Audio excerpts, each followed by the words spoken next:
Kaya ating balikan ang mga ibang buhateras ng All-Filipino Conference dahil ang mga volleyballs na ito ay nakakapagtala ng mga pambihirang 30 points na pagtatanghal at umaangat talaga sa tuktok ng top scorer list para sa kanilang pambihirang firepower na mga atake.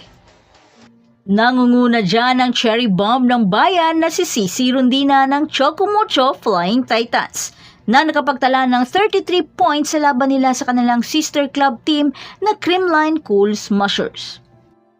Ginawa na lahat ni Cici Rondina at pinatunayan ang kanilang kupunan na isa nga siyang Flying Titans dahil halos lumilipad na ito para sa Chocomucho Flying Titans sa Game 2 Finals laban sa Creamline Cool Smushers. Naihatid pa niya ang puntos para pwersahin ang ikalimang set laban sa Cool Smushers. Ang kanyang 33 points ay nagmula sa 29 na pag-atake at 3 blocks na pinalaman